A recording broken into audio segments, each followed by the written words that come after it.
За сонсож байгаа бүх хүмүүстээ өглөө өдрийн орой мэндийг Итали улсаас хүргье. Сүүлийн 2-7 хоног ханиадтай байсны улмаас бичлэгээ оруулж чадахгүй байлаа. 2015 онд Итали даяар сошиал орчин болон бүх хэвлэл мэдээллийн хэрэгслүүд иргэд улс их орон даяараа өөрсдийнхөө хамгийн хайртай, өөрсдийнх нь хамгийн шүтдэг, хамгийн том хөл бөмбөгийн Ювентус багийг бүгдээрээ үзэн ядаж эхэлсэн. Тэгээд маш тийм муухай үгээр урам хугарсан байдлаар урам хугарсан үгсийг Ювентуст иргэд бол баян ингээ хэлж исэн.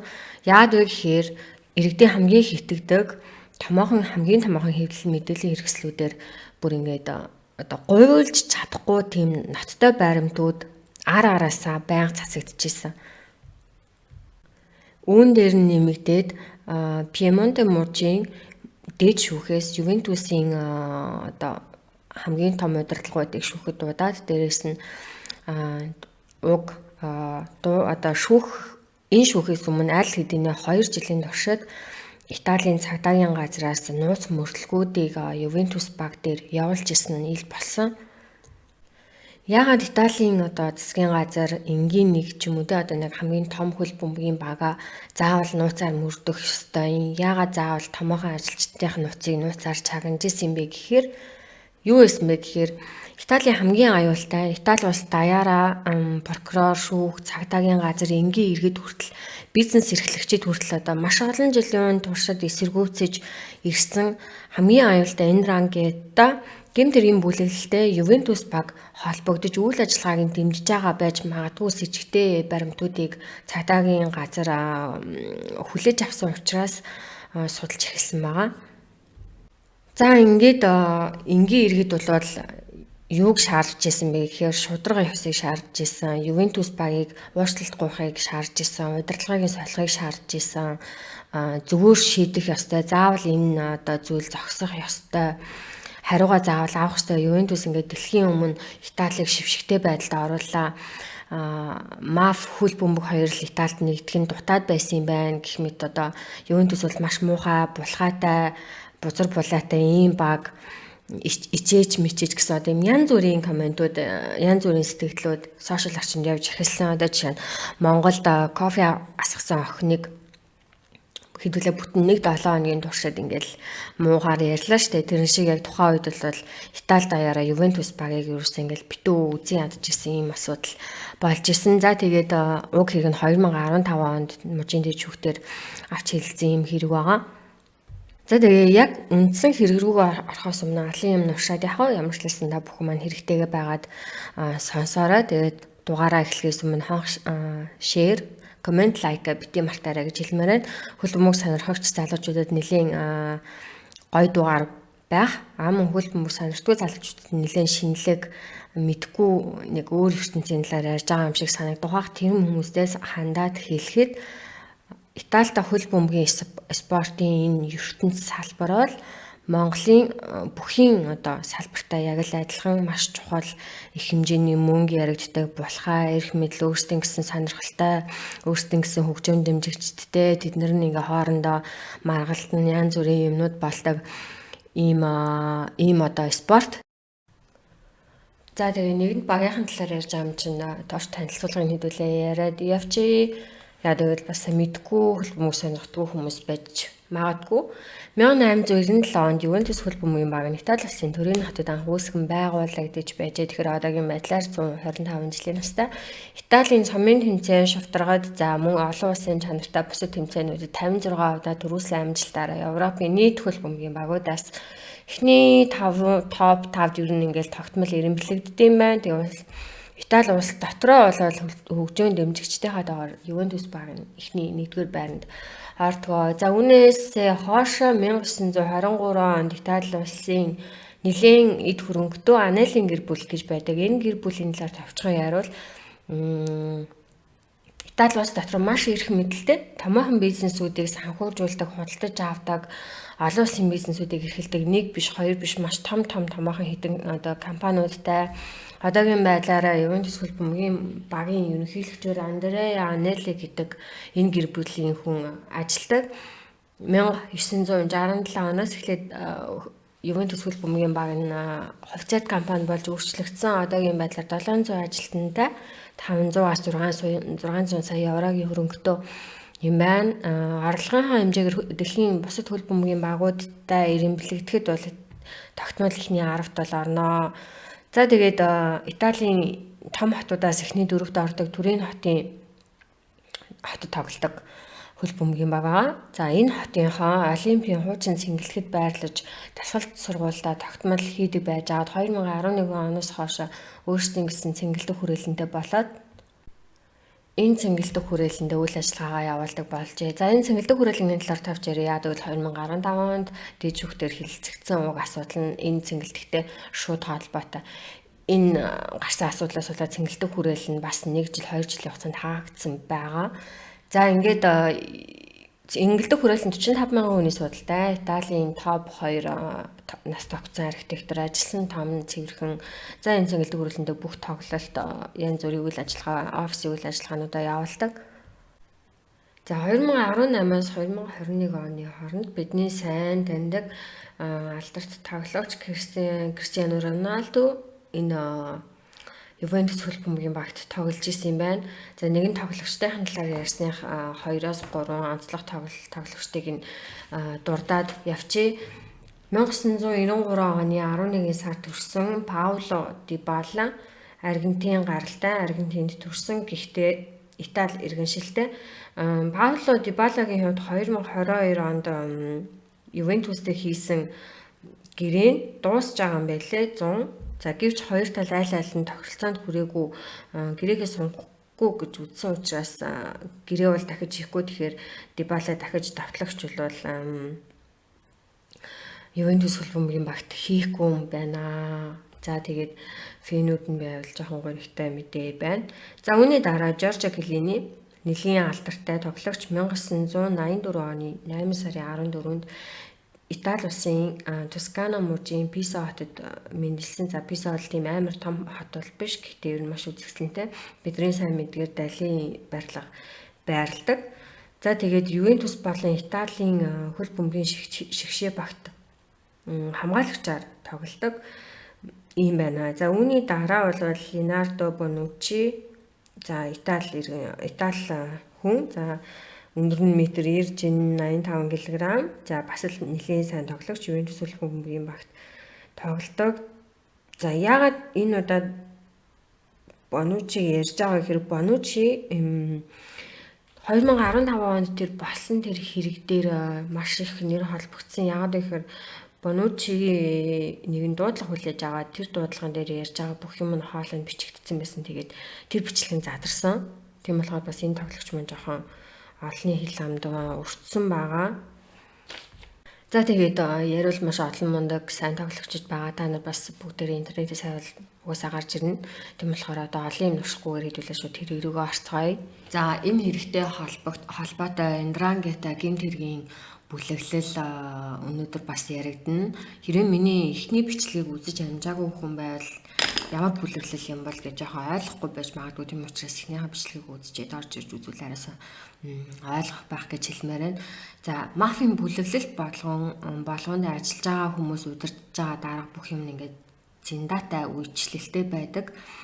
Тэрэн дотроос хамгийн том босс, хамгийн том ингээд дарга эрх мэдэлтэй хүн нь болохоор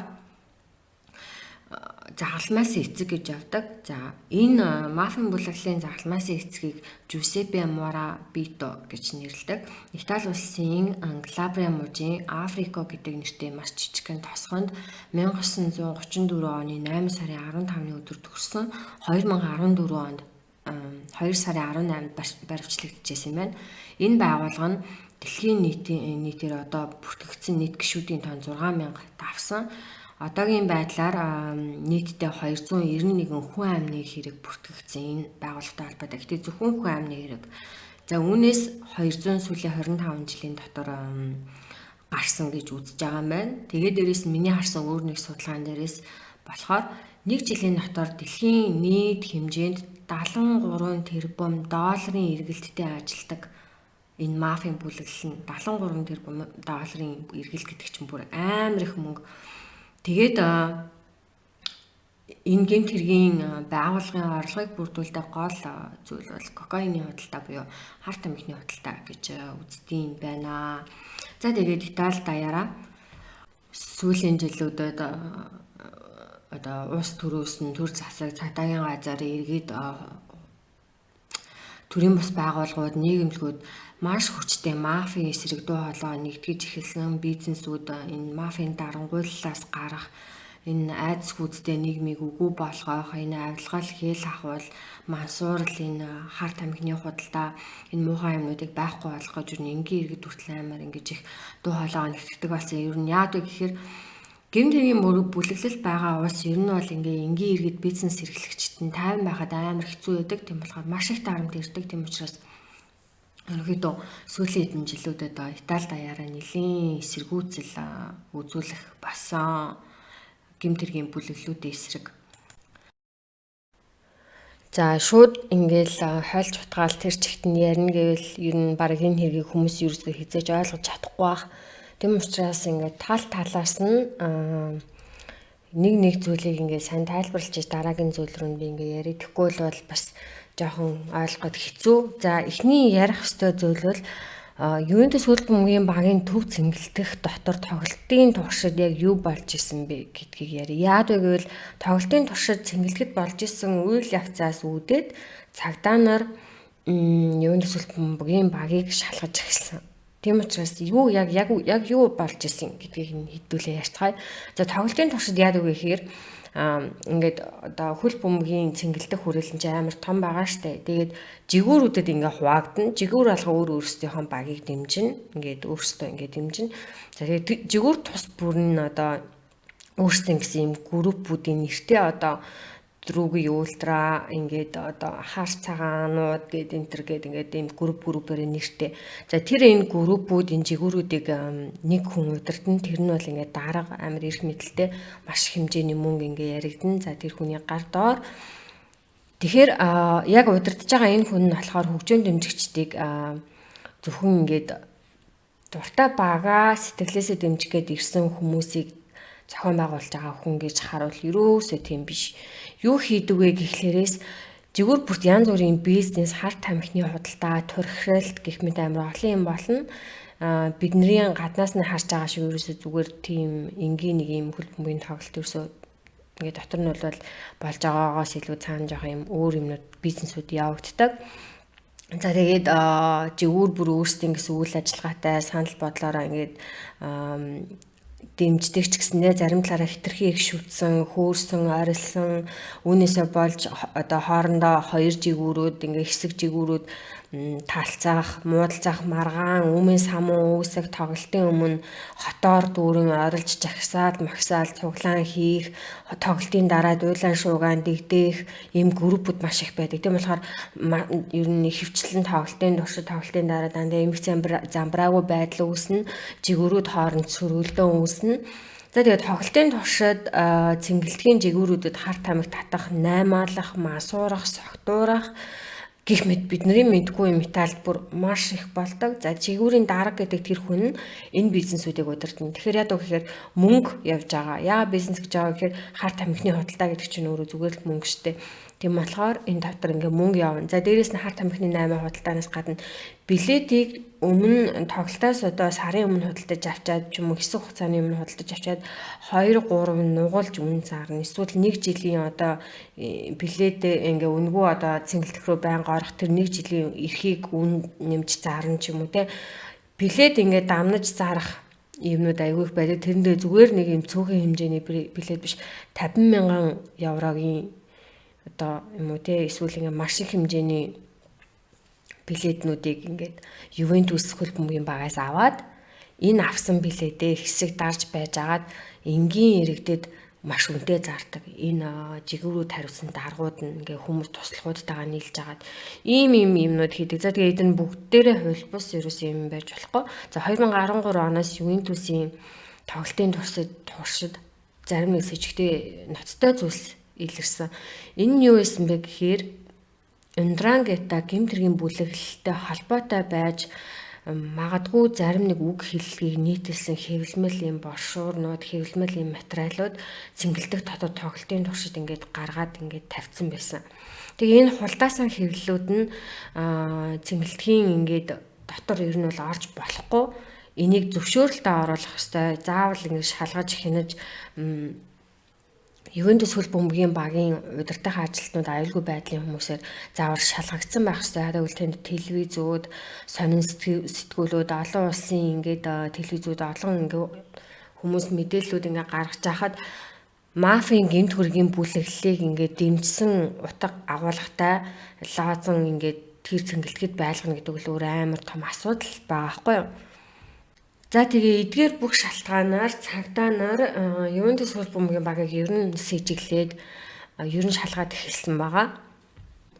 За тэгээд яг ингээд байж итэл нэгэн гал асаасан хэрэг болсон. Энэ хэрэг нь юу вэ гэхээр хэдүүлээ одоо нэгэн хүний талаар ярина. Энэ хүнийг Рафаэлло Буччи гэдэг 1976 онд Итали улсад Сан Саверо хотод төрсэн Ювентус хөл бөмбөгийн багийн захирлуудтай маш ойр. За тэдний одоо билет мэлээдийн ажил дээр ажилладаг тоглогчдтой маш дотно байсан. Сүүлийн жилүүдэд өнгөрөхөөс өмнө 2013 оноос өмнө Ювентус хөл бөмбөгийн багийн хөгжим дэмжигчдийг хариуцаж тэднэртэй холбоотой ажлыг төв цэнгэлдэхэд нэг ийм жигүүрийг хариуцдаг байсан байгаа. Тэгэхээр яах вэ гэхээр энэ хүн аягүй их мөнгөн дээр ажиллана, билет үн нэмж зарна, харт амиг худалдан борлуулна, Ювентус хөл бөмбөгийн багийн одоо тоглолтын туршид хөгжим дэмжигчдийг турхирна, одоо ингээд нэг юм удирдах юм зохион байгуулахын юм нэг ажил хийдэг хүн байна. За тэгээ энэ хүн яасан бэ гэхлээр Дино Мочиала гэдэг одоо тэр цэнгэлдэх хүрээлэнгийн өөр нэг жигүүрийг хариуцдаг тэргүүлэгчтэй мөнгө болон бусад асуудал асуулаад нэлээд харилцаануудад хоорондоо маргаантай нэлээд хэрүүлтэй ширүүн болж эхэлсэн. Хэсэг хугацааны дараа бас нэг удаа бүр Дино Мочиола гэдэг энэ эрэгтэй Рафаэлло Буччиг нэлээд хэцгээгээр зодож айлгсан ийм хэрэг болсон. Тэгээ Рафаэлло Буччигийн X эхнэр нь хэлэхдээ ингээ амар удаан хугацаанд ингээд Рафаэлло Буччи нэг тийш алга болох хэрэгтэй байна. Үгүй л ямар нэг муу зүйл болж магадгүй гэж X эхнэртэй бас хэлжсэн байна. За тэгээ цагдаа нар Ндрангетта Ювентус хөл бөмбөгийн багийн хоорондох асуудлыг шалгаж эхэлсэн цагаасаа л эхлээд аль хэзээ Рафаэлло Буччиг шалгаад эхэлчихсэн. Байцаалтанд нэг удаа дуудсан байгаа. Тэгээд ингээд байцаалт өгөөд яваад хэсэг хугацааны дараа 2016 оны 7 сарын 7-ны бям гарагийн өглөө би 13 он гэдэг түрүүн буруу мартаад андуураад хэлсэн юм шүү. 2016 оны 7 сарын 7-ны бям гарагийн өглөө гүүрэн гарцны доороос Рафаэлло Буччигийн цогцос олддог. За тэгээд ер нь бол хүмүүс нэлээд шоконд орсон. Яа гэвэл бүгдээрээ энэ хүнийг Ювентус баг хөл бөмбөгийн баг цэнгэлдэхтэй холбоотой жоохон дарамтанд орсон байсныг мэдчихсэн. Дээрээс нь энэ хүний Ювентус багийн тоглогчид эсвэл аюулгүй байдлыг хариуцсан менежертэй ярьсан жоохон ийм сэжиг бүхий ярианууд нь бүгдээрээ задарсан. За тэгээ Рафаэлло Буччи бол ямар хүн байсан бэ гэхээр яг энэ Ювентус хөл бөмбөгийн баг Ндрангетта гэмт хэргийн бүлэглэлийн хоёрын хооронд ингээд яг ийм нэг юм юунд орсон атсан шалаанд орж хохирогч болсон яг энэ хэргийн зангилааг нь тайлж өгч чадах цор ганц хүн байсан. За тийм боловч амар сэжигтэй байдлаар амнасаа алдсан. Ер нь бол амиа хорлолт гэж үзсэн ч гэсэндээ гэрийнх нь амиа хорлолт биш. Энэ бол айлгын сүрдүүлэлт удаа дараагийн дарамт шахалтнаас болж ийм зүйл болсон. Тийм болохоор дахиж ингэ шалгаж өгөөч гэж гэрийнх нь удаа дараа хүссэн. Тэгээ ерөнхий прокурор Анелло Додеро, түүний туслах Габриэла Вильоне, түүнийг орлон гүйцэтгэгч Альберто Брагини гэдэг мөрдөн байцаагч нар мөрдөн байцаалд явуулж агаад амиа хорлохыг шаардсан эсвэл хин нэгний ямар нэгэн нууц дарамтаас болж ийм зүйл хийсэн гэсэн таамаглал гаргасан. За үүнийхээ дараа яасан бэ гэхээр аллага байна гэж бол энэ хэргийг үзсэн байгаа. За мэдээч хэрэг ийм одоо тэгээ энэ хүн амнасаа алдаад гэрийнх нь энэ одоо хэргийг шалгаач гээд олон нийтийн анхаарлын төвд ороод Итали даяараа Ювентуст яг юу болоод байгаа юм бэ гээд ингээд бүх юм өрөөсөө ингээд маш их олонний анхаарлыг татаж ирсэн. Зүгээр нэг жижигхэн хэрэг биш, амар том асуудал болсон. Билет хэдэн 100 мянган билетүүдийг хүртэл ингээд олон удаагийн тоглолтоор үн нэмж зарсан гэсэн янз бүрийн асуудлууд гарсан. За тэгээ яасан бэ гэхээр Рафаэлло Буччи яагаад амиа хорлсон бэ? Эсвэл яагаад хин нэгэн түүнийг амь насыг нь санаатаагаар хороосон бэ гэхээр 2016 онд Рафаэлло Буччи амь насаа алдахаас өмнө Ювентус багт одоо төв цэнгэлдэхэд ингээд ажиллаад ингээд явж байгаа хооронд дарамт учраад тэгээд аль хэзээ одоо 2015-аас ч өмнөх онуудад Рафаэлло Буччи гэдэг энэ хүн нөгөө ажлаа ерөөсөө аль бие сорхихээ болцсон байсан. Ингээд шахагдаад бүр өөрөө ирэхгүй шахагдаад гарсан. Үүнийх нь учир нь яагаад вэ гэхээр энэ Рафаэлло Буччигийн хийдэг байсан жигүүр хариуцдаг энэ даргын бизнесийн энэ ажлыг нь Итали улсын Calabria мужаас гаралтай нэлийн мөнгөтэй Saverio Dominello түүний хүү Rocco Dominello-наар авахыг хүссэн. Тэгээ Буччиг ажиллаа тэр хоёр түлээлгэж өг бити дахид цэнгэлдэхтэй холбоотой ажил хий. Ювентусээс холбоо бит хоёрт энэ ажиллаа өг. Тэгээ бид нартай ерөн сөргөлдөөд чи дэмий гэж ингэж айлхан сүрдүүлжсэн. Тэгээд энийгээ болохоор Рафаэлло Буччи Ювентусын бас нэлийн дотн ажилдаг тэр зарим нэг чухал найзуудтай. За тэгээд нэмээд дээрэс нь гэр бүлийнхэндээ ер нь бол хэлсэн байсан. Тэгээд нэлийн маш дарамт шахалтанд орсон. Тэгвэл одоо яг Saverio Dominello болон түүний хүү Rocco Dominello гэж яг хинбэ гэдэг талаар яриа. За Piemonte мужид тэр дундаа Torino хотод энэ хоёр хүн Ndrangheta гээд мафийн бүлэглэлийн хууль бус үйл ажиллагаа явуулдаг гэсэн амар олон таамаглал с жиг цагдаагийн газар аль хэдийн ингээд очсон байсан энэ хоёр хүний талаар. Тэгээ энэ хоёр хүн Ndrangheta гэмтэргийн байгууллагын гишүүд угаасаа мөн. Тэгээд Буччиг яасан бэхээр бизнесийг нь авахын тулд одоо хамгийн том хөл бөмбөгийн багийн тэр төв цэнгэлтийн үйл ажиллагааг нь гартаа оруулж авахын тулд Буччиг айлган сүрдүүлж айлгасаар агаад ажлыг нь аваад харин үүнийхэн дараа юу болсон бэ гэхээр хэдийгээр ажлаа хүлээлгэж өгсөн ч гэсэндээ ерөөсө Буччиг 50 орхиогүй эцэст нь амь насаа алдсан. Яагаад вэ гэхээр Буччиг цагдаагийн газар мэдүүлэг өгснийг мэдсэн. Тэгээ цагдаа нар мэдсэн гэдгийг мэдсэн. Тэгээд олон юм ярих вэ гэдгээс нь айгаад Буччиг ерөнхийдөө илүү дахиж хүчтэй дарамтлж эхлээд хүүгээр нь түрүү барьсан байгаа. Буччи өөрөө нэг хүүтэй байсан, Рафаэлло Буччи. Тэгээ хүүг нь ерөнхийдөө бол аав нь хүүгийн чинь ингээд үгүй хин шүү гэсэн дарамтыг үзүүлсэн байсан. Энийг нь яаж мэдсэн бэ гэхээр Алессандро Анжело гээд Ювентус хөл бөмбөгийн багийн аюулгүй байдлыг хариуцсан менежерт энийг хэлсэн байсан өнгөрөхөөс өмнө. Тэгээ үүнийхэн дараа хэсэг хугацааны дараа Рафаэлло Буччигийн цогцос олцсон. За тэгэхээр одоо хэдүүлээ юу ярьсан бэ гэхээр цэнгэлдэгэд юу болсон, ямар бизнес явж исэн, ямар хүмүүс энэ Рафаэлло Буччиг дарамтлаж амь насыг нь хорооход хүргэсэн, энэ гэмтэргийн байгууллагатай холбоотой тэр хоёр хүний талаар бас ярьлаа. За одоо хэдүүлээ нэг өөр хүний талаар ярих хэвээр. Алессандро Анжело багаасаа Анелийн гэр бүлтэй нэлийн ойр өссөн. Яагаад гэвэл түүний аав нь Анелийн гэр бүлд 40 жил ажилласан учраас багаасаа одоогийн Ювентус хөл бөмбөгийн багийн ерөнхийлөгч Андреа Анелитэй нэлийн ойр байсан.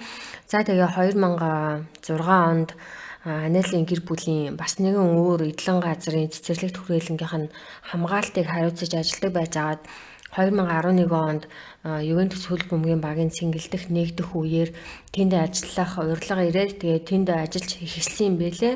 Алессандро Анжело. Үүнээсээ хойш ер нь бол жоохон асуудалтай болж эхэлсэн 2015 онд Ювентус болон Ndranghetaтай холбоотой энэ мафианы хэрэгээс болоод цагдаа нар Алессандро Анжелогоос маш олон удаа байцаалт авсан. Яагаад гэхээр түүний уцыг чагнажгаад тоглогчид Ювентусын тоглогчд захирал за нэмээд цэнгэлдэхэд төр болохгүй үйл ажиллагаа явуулдаг. хүмүүстэй хийсэн яриануудыг нь цагдаа нар задлсан. Тэгээд ер нь бол нэлээд ноцтой зүйлтэй энэ хүн бол ингээд тулгарсан. Тэгээ амнасаа алдсан Рафаэло Бучитэй ер нь бол нэлээд дотно. Хураа ах дүүсийн холбоотой нэгнийхээ ажил тусалдаг хин тэндээсээ ингээд мөнгө олдог, орлого олдог байсан. Тэгээ энэ нь яг юугаар илэрсэн бэ гэхээр Рафаэло Бучитэй нэг тоглолтын өмнө энэ хоёрын ярьсан яриа байдаг. Тэр тоглолт дээр болохоор төв цэнгэлдэх рүү оруулах хориотой заавал шалгуулах хэвээр имийг шалгуулахгүй ингээд шууд ингээд оруулах талаар ярьж байгаа тийм яриа бас задарсан байт юм лээ. За тэгээд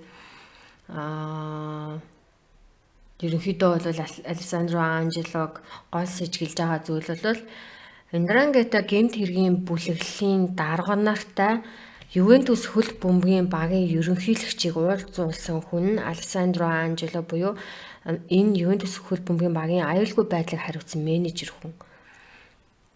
Санаатаагаар уулзуулсан уу эсвэл санаандгүй холбож уулзуулсан уу? Төв цэнгэлтэд орж исэн тэр гэмт хэргийн бүлэглэлийн утаагаа агуулгыг нийтэлсэн тийм үг хэллэгтэй нийтлэл самбаруудыг Алессандро Анжело оруулж исэн хэрнээ үнэхээр мэдгүй байсан уу? Санаандгүй байдлаар ингэж холбогдсон уу? Эсвэл санаатаагаар ийм гэмт хэргийн бүлэглэлтэй хамтарч ажиллаж исэн үү гэдэг сэжиглэлийг бол гэдэг асуулт бол яг цагдаа нарын шүүхийн гол асуулт байсан. За тэгээд Алессандро Анжело Рафаэло Бучиг амь насаа алдсных нь яг хэдхэн цагийн дараа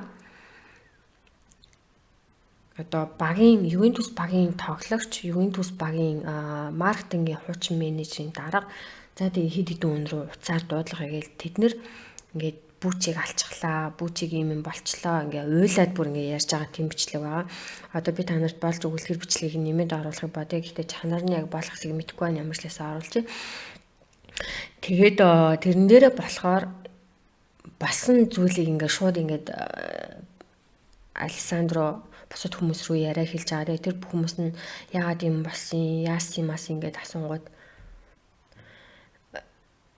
Рафаэлог ингээ амар дарамтлж исэн, хүүгээр нь айлгаж исэн, өөрийг нь алуугаал гэж дарамтлж исэн. Тэгээд юм болчлоо гэд ингээ уйлаад ингээ ярьж байгаа юм асуудал болсон. Тэгээд non lo so, ho saputo.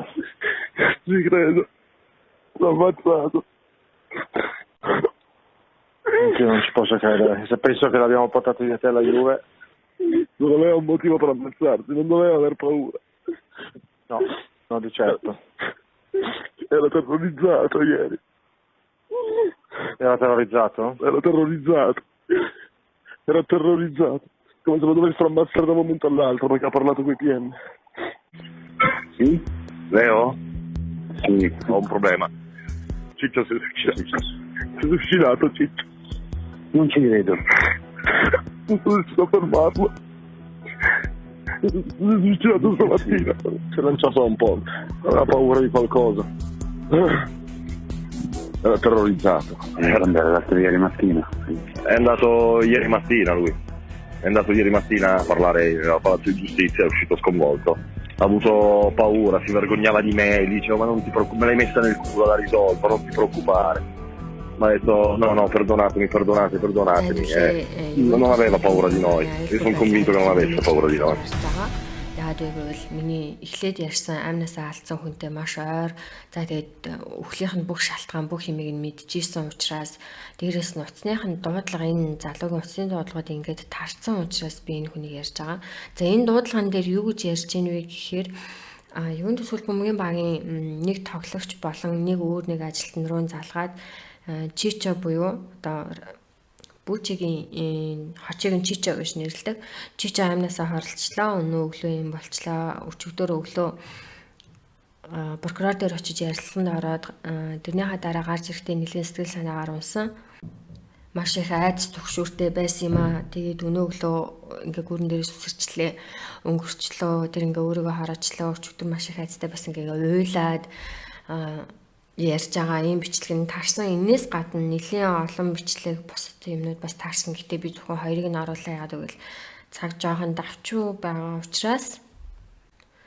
За дараагийн ярих аягүй чухал зүйл бол хэдүүлээ Итали улсын төрийн хот байрлал Пьемонте мужийн дээд шүүхээс энэ хэргийг хэрхэн шийдсэн, ямар хүмүүсийг энэ хэрэгт татсан талаар ярилцах болно. За Пьемонте мужийн дээд шүүхээс мэдээж хэрэг Алессандро Анжело, за нэмээд энэ Саверо Доминелло буюу тэр айлгын сүрдүүлэлтэйж исэн мафийн бүлэглэлийн этгээд үүний дараа түүний хүү Роко Доминелло нарыг дуудсан. За нэмээд Ювентус хөл бөмбөгийн багийн ерөнхийлөгч Андреа Анеллиг дуудсан байна. Энэ дөрвийн нийт мэдүүлгийг ерөнхийд нь базаад ярихад одоо Ювентус хөл бөмбөгийн багийн ерөнхийлөгч бол энэ хоёр хүнтэй эхлээд уулзаагүй, таньж мэдэхгүй, ямар нэгэн холбоос үлбэ гэмтэргийн гаралтай үйл ажиллагаа би ерөөсөө явуулаагүй гэж хэлсэн. За үүний дараа цагтаа нар энэ Саверо Доминелло, Роко Доминелло хоёртой уулзаад асуухад Андреа Анеллитай буюу одоо Ювентус хөл бөмбөгийн багийн ерөнхийлөгчтэй уулзсан хувийнх нь эдлэн газар очиод бизнесийн яриа хийсэн юм а гэж хэлсэн. Тэгээ яаж очсон, яаж танилцсан, яагаад уулзсан гэсэн чинь түүнийг нь туслах одоо Алессандро Анжело бит хоёрыг ингээ холбож өгсөн гэж хэлсэн байна. За ингээ Алессандро Анжелогоос ярилцлага аваад үзэхэд уулзуулсан гэхдээ ерөөсөөс ингээм гэмт хэргийн бүлэглэл ийм хүмүүс гэж ерөөсөө мдээгүй, гэмт хэргийн гаралтай хүмүүс гэж би ерөөсөө мдээгүй. Ерөө би ингээд мэдчихсэн бол ерөнхийлөгчдөө захиралтай хизээч эсвэл багийнхаа үйл ажиллагаанд хизээч энэ хүмүүсийг би оруулахгүй байсан.